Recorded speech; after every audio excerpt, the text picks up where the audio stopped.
Hey everyone, I've got a kind of different video for you this time around. So, as I mentioned in the last couple of recycled videos that I put out, I've been a little creatively blocked lately, which is why you haven't seen a video from me for several months. And so, I have been trying to come up with an idea, and I finally said, you know what, to hell with it. I'm going to go kind of an easy route here. I'm going to cheat. And so what I decided to do is I went on Twitter and I tweeted out an offer to people to ask me questions. Specifically, I said questions about literature or art or film or music or culture more broadly. And first of all, I was shocked because people actually did ask me some questions. I kind of thought, like, who cares? Right? Like, who would bother? But no, actually, people ask some really insightful and thoughtful and interesting questions. So insightful and thoughtful and interesting that I can't get to all of them in this video. So what I'm going to do is I'm going to answer 3 of those questions in this video, and then I'm going to follow up later probably with another video that addresses some of the other questions. And I think this is kind of cool. I don't want to belabor the point, but what is the purpose of YouTube if not, like, to be fundamentally a conversation between me and you? Right? Like, that's corny, but it's true. Like, why does social media exist if not to elicit conversation, if not to be a way for people to communicate with each other, as opposed to, like, this kind of cold, callous outlet for regurgitating these video essays? So anyway, my point is, TLDR, you asked me some questions, I answered them. Here are the answers. So our first question comes from Tyler Dempsey, and he asks, what value does dread have when conveyed through art?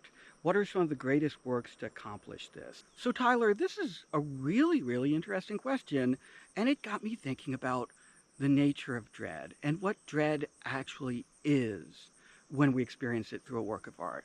Whether that's a film or a television show or a game or whatever. And I think there might be this knee-jerk desire to see dread as like a purely emotional experience. Dread is like felt viscerally. Dread is when there's tightness in your chest and your heart starts to speed up and you just have this like oppressive feeling that something terrible is about to happen. And yes, that's like the experience of dread. But I think casting dread as this thing that's just visceral, just emotional, misses something.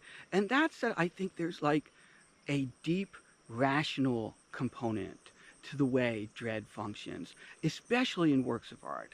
I think that actually when we're watching a film, let's say, and we start to feel dread, we start to feel that tension, it's because whether consciously or unconsciously, we recognize something about the internal logic of this work of art. And we recognize that actually, like, the internal logic of this work is moving inexorably towards something bad, towards something terrible happening, or something deeply undesirable happening. And I think it's the dissonance, the disconnect that exists between what the internal logic of the work, which we've picked up on, which we recognize, seems to be dictating will happen, and what we want to happen, what we desire to happen, what we hope will happen, that produces dread. And the obvious and I think pretty crass example to give here is that scene that occurs in just about every slasher picture where we know that the serial killer or whoever is stalking someone and they're not yet aware of it, right? We have a sense that, oh no, this person is in danger because we have a greater perspective than they do. We have outside information, and we know what that outside information means. We know what it dictates within the genre, right? We know this person is doomed. And yet that like little bit of hope that we cling to, that like desire that this person not be brutally murdered, like the tension that results from that, that's dread. And that's what like drives our emotional engagement with a scene like that. And I think it's important that that logic be recognizable, which is why a work that feels very random can't really produce dread. You know, a work in which we can't really anticipate what the outcomes are going to be doesn't produce dread in us, even if there's a series of terrible things that happen. So, like, certain forms of black comedy, they're just like an escalating series of awful slapstick events, generally don't make us feel dread. They might make us laugh, but they don't create that sense of deep internal tension because we don't understand the logic. We don't understand the direction in which this piece of media seems to be guiding us. So there is that rational and deeply intuitive also component to dread. And it's that like deep tension between the rational, logical side of ourselves and the irrational, emotional side that like produces the dread. That's the engine that fuels this tense emotional state. Now that said, I think dread can be done well and it can be done poorly. I don't think that every work, every film, every television show, every piece of music, whatever, that produces a feeling of dread comes by it fairly. So let's take my slasher film example from before. Slasher flicks, as like perversely enjoyable as they might be for some people, as much as some people might get a kind of like guilty pleasure high off of them, are generally not considered to be high art, right? Like the number of slasher films, I'm not talking about horror films in general, there are a number of horror films that are very highly regarded, but the number of like pure exploitative slasher films that are considered in the upper echelon of cinema are pretty scant, right? You're talking about a pretty small number. And I think one of the reasons why slasher films aren't generally considered high art is because there's a perception that they don't come by their dread fairly, that it's not earned, that it doesn't feel authentic and real. And I think the reason for that is pretty simple. And it goes back to that sense of there being an internal logic to the work.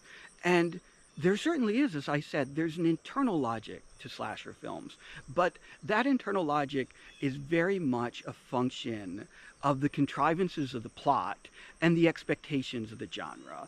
So we've become acclimated to the idea that slasher films work a certain way. And so because we're genre savvy, we come to expect certain things when we turn on a slasher film. And yes, like the film's ability to fulfill those expectations does produce dread, does produce a visceral emotional response. But we know on some level that it's exactly what I just said, that it's contrived. We get the sensation that the plot engine has been fired up and these characters are just being fed into the plot machine like it's a wood chipper. On the other hand, I think there are a number of really great and profound works where dread is the central emotion of the piece. And I think the difference there is that dread arrives, yes, out of a clear logic, but it's a clear logic that's driven by the motivation of characters and by the rational progression of a series of events. Or perhaps even more so, by some deep understanding that we have about how the universe actually functions, like these deep existential fears and anxieties that we hold about the way the world actually works. And I think the great archetypal example of this within film is the Coen brothers film Fargo. Fargo is a film where the viewer is constantly feeling this sense of dread, this anticipatory sense that something bad is about to happen in the next scene, in the next second of the film. And of course it often does. But that understanding, that feeling of dread, doesn't come from us knowing how the film has to progress, from us like recognizing certain plot contrivances and knowing, oh yeah, the writers must be going in this direction next. Instead, it comes from this kind of bleak internal logic driven by the motivations of these characters, what we know about these characters, how we've seen them behave, what we know they're driven by, and how we anticipate them acting in the future. All of the characters in Fargo are so carefully sketched, and even though these characters are often lying to themselves about what they want, and even though these characters are often lying to us about what we want, they're so meticulously drawn that we understand how they function as human beings. And so as we see them making this escalating series of terrible decisions, we begin to grok more and more that this can only go in a terrible direction and that bad things can only happen. Not because they were preordained by the screenwriter to happen, although technically they were, but because the characters are driving themselves and those in their life in this awful, increasingly hopeless direction. And as long as we're talking about cinema, I need to bring up Alfred Hitchcock's film Rope. Rope is like a really fantastic example of how to produce dread in a film with the minimal number of inputs, with the minimal number of complications, with the most basic and direct premise imaginable. Because Rope takes place entirely in a single setting, in a single apartment during a single night, and it's presented basically in real time.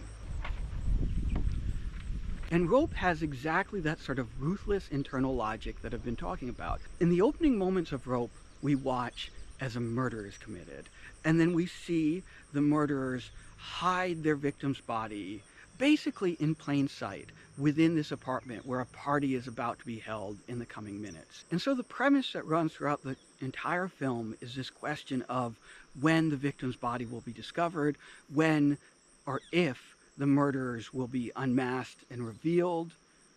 Even though we know who they are, it's will the people at this party recognize that they have murderers in their midst? Will they recognize that there's a body in their midst? And so those two questions provide the entire propulsive force for this film. And so the end result is that we, the viewer, since we have access to information that most of the other characters in this film do not, since we understand, once again, the core fundamental logic underlying this situation, and since that logic is so simple and so unequivocal, we spend the entire film really caught up in those two central questions.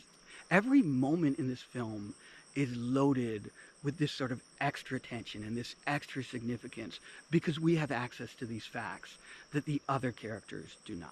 And so the end result is this dread and tension that's arrived at in perhaps the most simple and elegant possible way. And as long as we're talking about dread as this thing that arises from the internal logic of characters and their motivations, and the way that that logic seems to be driving them in this hopeless or doomed direction, and to broaden our scope out from beyond film here to include television as well, one of the great examples of this is Breaking Bad.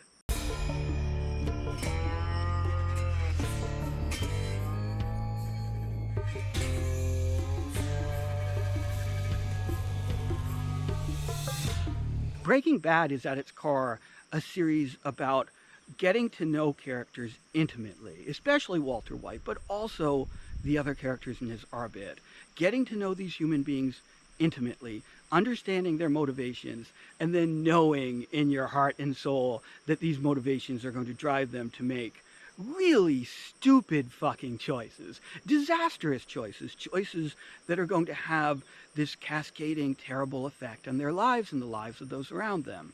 And we accept those choices and we empathize with those characters because we understand them. Because they don't seem to be making a bunch of choices that are driven by the contrivances and conveniences of the plot that they're trapped in. Instead, they're driving the plot themselves. So we're carried along, so we feel empathy for them, but we also, here's that cognitive dissonance again, understand that these choices are bad choices and understand that the internal logic of their decisions and that the propulsive force underlying all that they're doing is driving them towards disaster. And I will say, and this might be a little controversial, that I think an example of the opposite, an example of a situation or a series where the needs of the plot kind of take control and where the desire to create drama from the writers, right? Like the desire within the writer's room to infuse drama and tension into a series kind of overwrites the motivations and logic of the characters, is actually Breaking Bad's prequel series, Better Call Saul, especially in the last couple of seasons, not counting the final half of the final season when it switches to black and white, which I think is actually really good for the most part. Those final few seasons feel to me, and I don't want to spoil them for anyone, feel to me though as if they're more driven by that desire to just keep ratcheting up the plot, to create dramatic irony, especially. Like, the writer's room of Better Call Saul seems to have taken a couple of moments of like dramatic irony from Breaking Bad, which I won't spoil, and extrapolated that out as if producing those kind of O. Henry moments or those moments of deep dramatic irony are the purpose of the series. And so you have a number of moments in Better Call Saul where it's like you could feel the series reaching for those moments of dramatic irony, trying desperately to produce that sensation of dread. Sometimes I think at the cost of being true to characters and their motivations. But that was a little bit of an aside. That was a little bit of a tangent. So let's get back on track here, because I've already been talking for way longer than I expected to, and I do want to answer a few more questions. I do, though, want to talk about how dread can manifest itself in other media. Because it's fairly simple in film and television. Because in film and television, you usually have a scripted plot that's progressing. And you usually have characters that are entirely under the control of the writers. But what if you have characters that aren't entirely under the control of the writers? What if you have something like a video game where you have a player character who is under the control of a human being who's external to the initial creative process? What do you do then if you want to create dread? Well, I think what you do is you exploit player agency. You take the fact that the player is in control of the character or feels like they're in control of the character, and you use that as a tool to cultivate dread within that player. And once again, you can actually use the logic of the game itself to accomplish this. And I think perhaps the best example of this is Inside. And I think what I like the most about the way that Inside produces dread within the player is that instead of going the obvious route and having a bunch of jump scares, say, right? Like putting you in a position where you're always anticipating that some scary thing will jump out at you and you'll have to shoot it or whatever. Instead of making the player feel fundamentally helpless, what the game does instead is puts the player in situations where they realize, to their chagrin, that they're going to have to do something that they really don't want to do. Since Inside is, at its heart, a cinematic puzzle platformer, there generally is only one real solution to any given problem. There's usually only one way for the character to progress. And in other games, that might be a problem. Certainly there's an upside to the approach that more open games like Breath of the Wild take, and the way that sandbox games allow players to cultivate their own experience and find their own emotions within the game. But within Inside, this really is the perfect approach, especially once you think about the fact that Inside is very much a game about cultivating escalating tension and escalating dread. And since there is only one solution to progress in most of these instances, and since that solution is often just a little bit opaque, often takes some time for the player to puzzle out, there's this period where you're processing and you're thinking and you're trying to figure out, once again, the internal logic of this work. You're trying to figure out, how does this game work? How does this game move forward? What am I supposed to do? And the answer to that question often is something you really do not want to do, whether it's because it's gross or ghastly or scary or puts you in real danger, in real harm's way. There is this sensation of gradually arriving at the conclusion of, oh, this is what I have to do, and then, oh no, this is what I have to do.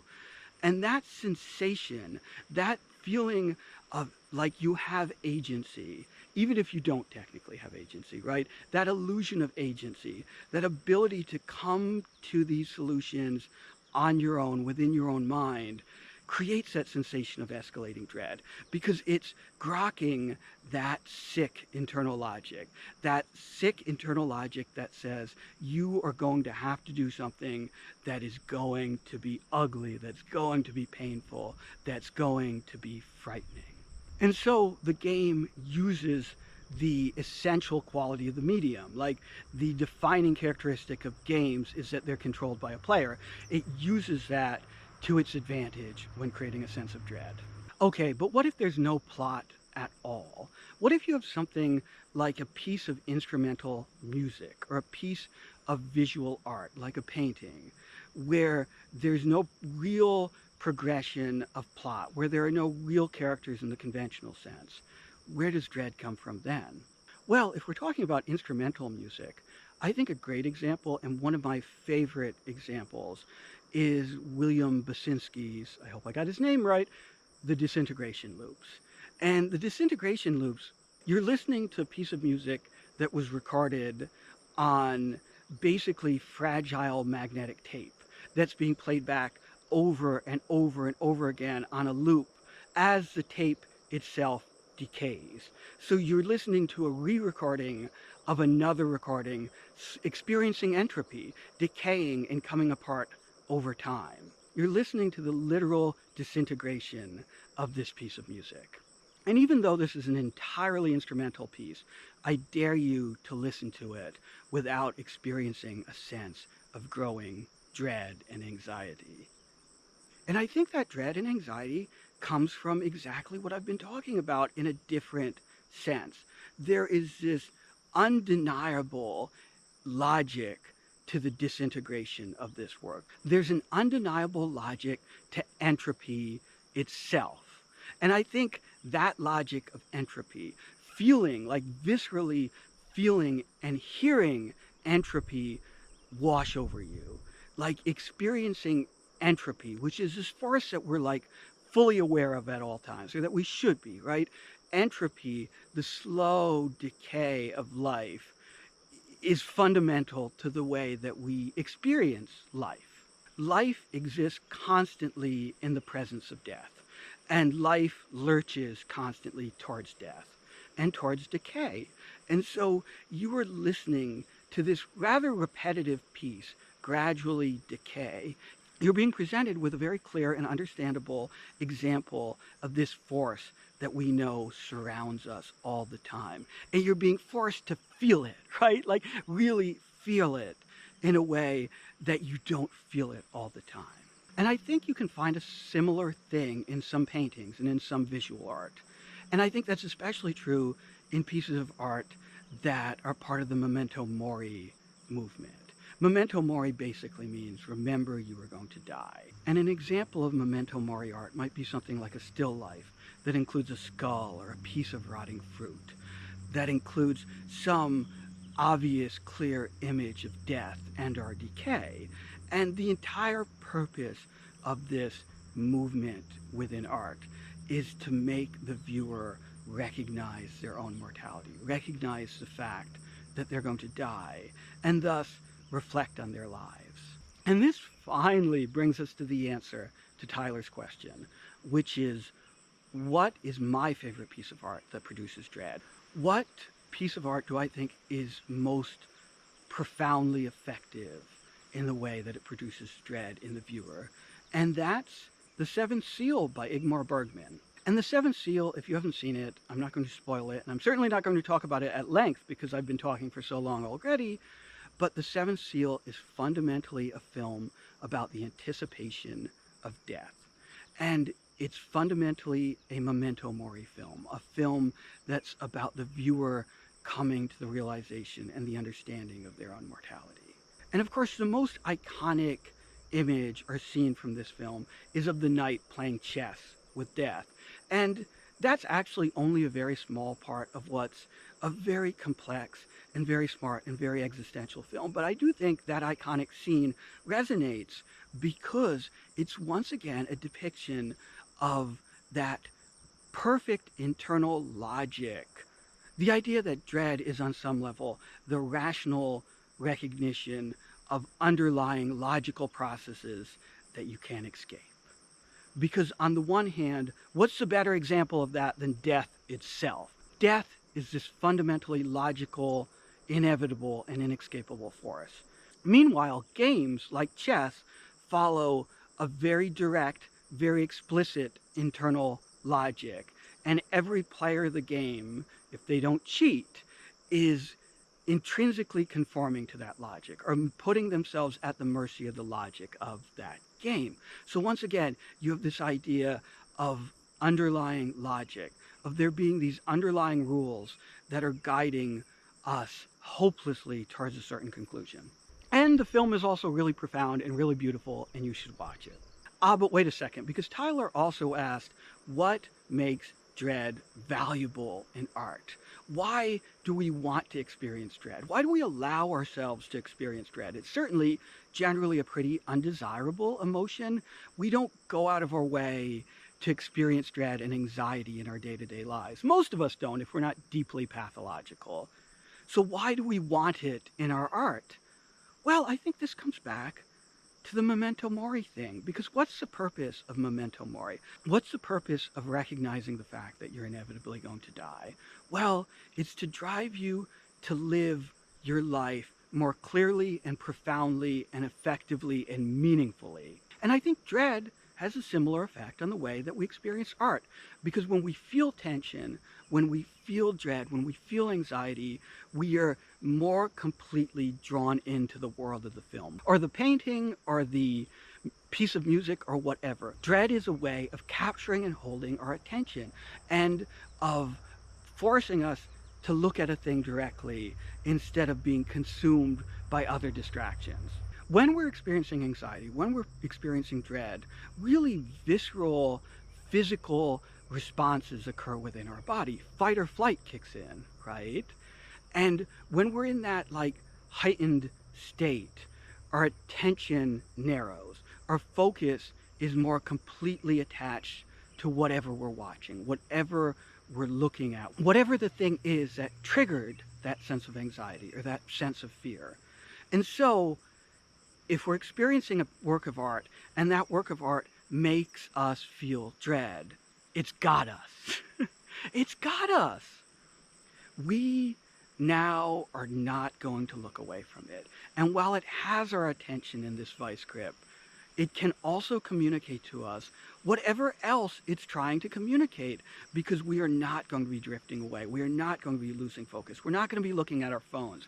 We're not going to be checking Twitter. We're not going to be thinking about some nasty conversation we had with a friend or a spouse a few hours ago. We're going to be thinking only about the art itself.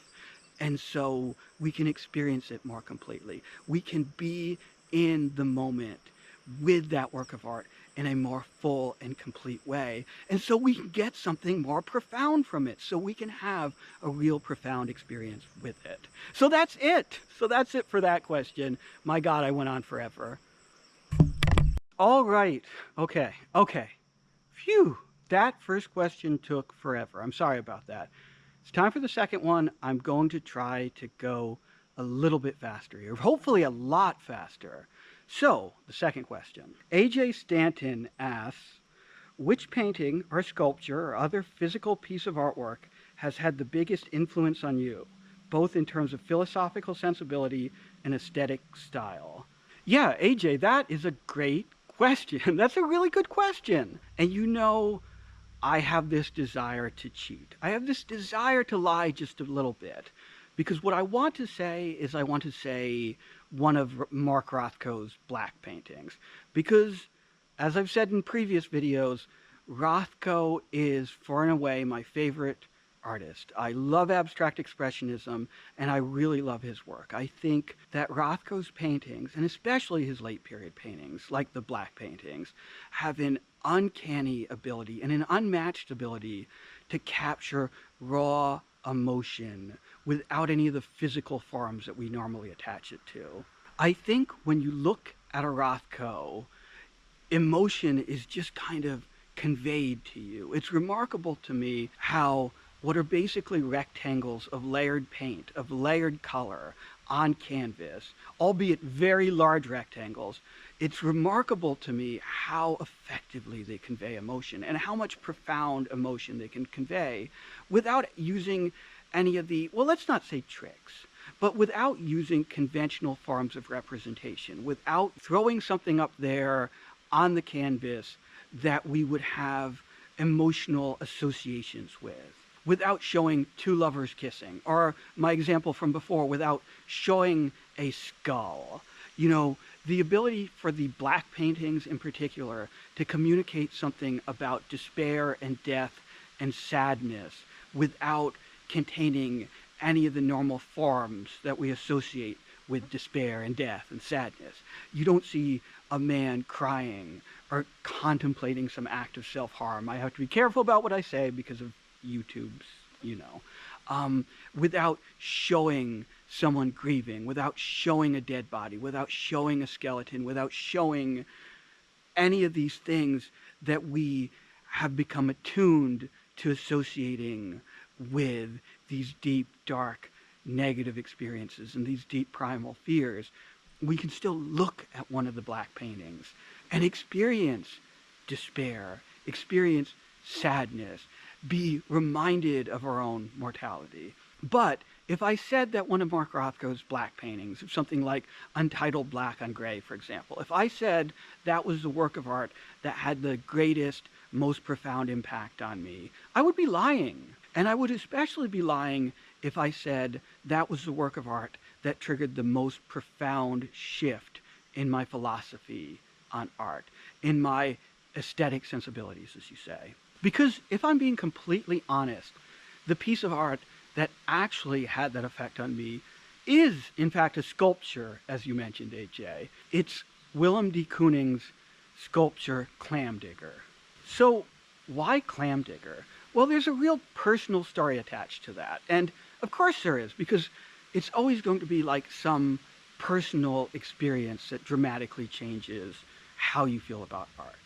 So, backing up, when I was in my late teens and early 20s, probably even into like my mid-20s, I very much bought into a line of reasoning that you hear often on the internet today. And that's the idea that abstract art or modern art or non-representational art is somehow kind of a con or a scam. And I didn't come by this conclusion from the right the way that a lot of people do today. You know, it's very much a like Greek sculpture dude on Twitter talking, or should I say X, talking point now that, well, non-representational art, modern art is fundamentally degenerate and fundamentally worthless, and it's all a scam and it's all a lie.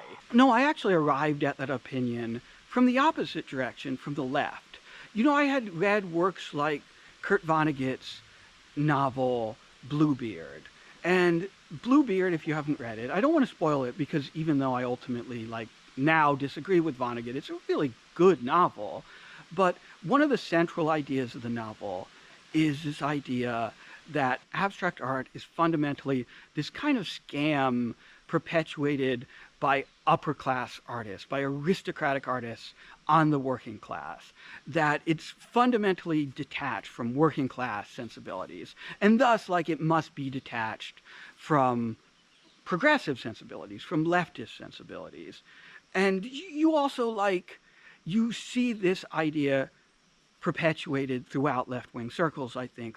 It's a common kind of left-wing talking point. This idea that the American intelligence community was funding Pollock and Rothko and other abstract expressionists in order to present abstract expressionism as this real alternative to true radical art, whether that's the art of black left-wing radicals, whether it's the art of true working class artists, whether it's other forms of subversive art that directly challenge the systems that are inherently and truly political.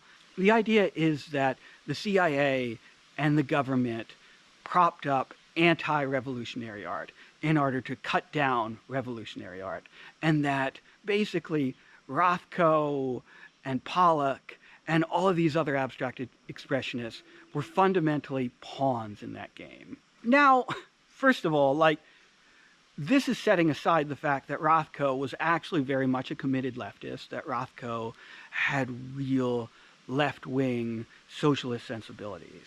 But this is the argument that you see made still to this day on the left.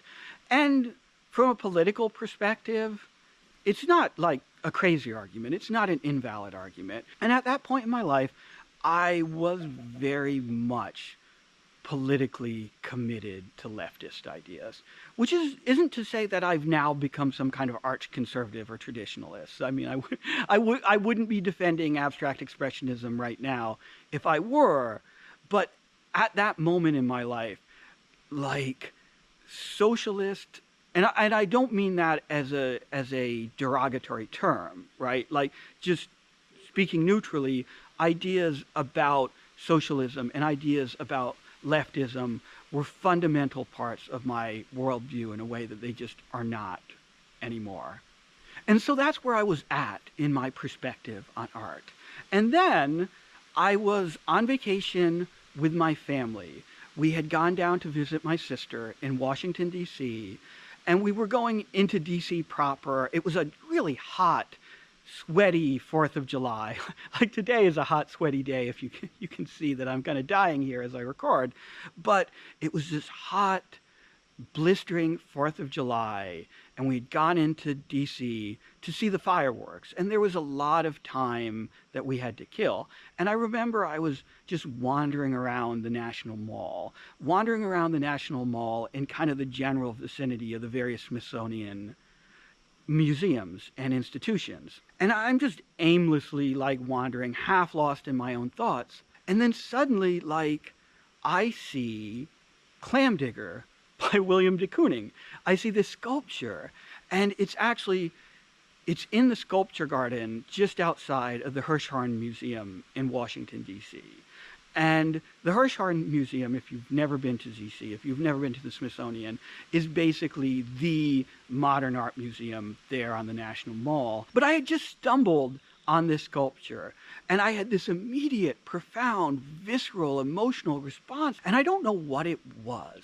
I think it was because it's so primordial looking. Here you have this figure that is obviously a man or a woman, that's obviously a human figure, but it's distorted in this really bleak, dark way. It's like hunched over and twisted. The limbs are not quite limbs. The facial features are not quite what we'd expect to be facial features. And this figure is twisted in this way that, for me anyway, in that moment, recalled something like deeper, darker, and more ancient about the human condition, something like mythic, like seeing this image of like a Neanderthal or a caveman, or like a human being physically being sculpted from clay before your eyes, as in like the old ancient folklore. This half-formed, half-complete human figure that was like dark and barbaric and ancient and frightening in a way that just is so immediate and so powerful, and that recalled something about like the ancient legacy of the human race, whether that's recalling some religious image of like God sculpting Adam out of the dirt itself, out of the earth itself, and giving him life, maybe before he's complete, or whether it's like this evolutionary image, like viewing this like missing link, viewing this lost essential piece of humanity, getting this glimpse into this primeval, nastier moment in human history. However you want to describe this sculpture, and certainly the words that I'm using now are not the words that I would have used then. I mean, in that moment I was just kind of dumbfounded. But, like, that feeling, right? My perspective on abstract art was remade in a second when I viewed that sculpture. Because here you had something that was fundamentally not representational in the conventional sense, that was perhaps barely recognizable as a human figure, but was not a representation of a human figure. That was not a classical work of art, or some work of socialist realism, or some work of like whatever, like some idealistic perspective on middle American life, like a Norman Rockwell or something. Here was a piece that existed outside of the conventions of representational art, and yet had profound and immediate and visceral meaning, and elicited profound and immediate and visceral emotion. And then what I did after I saw that, like after I sat for a minute and took in Clamdigger, took in this sculpture, is I wandered into the Hirshhorn Museum. And that experience of suddenly being confronted with all of these different forms of modern and abstract and contemporary art just totally remade my worldview, totally reworked my perspective on what art can and should be. And it was earth-shattering. It was world-changing. I've said this over and over again, but it changed me. And it changed me in a way that then allowed me to appreciate the value of something like Mark Rothko's black paintings, that allowed me to appreciate the emotional resonance of something like Untitled Black on Gray. And yeah, it was huge, and that's it.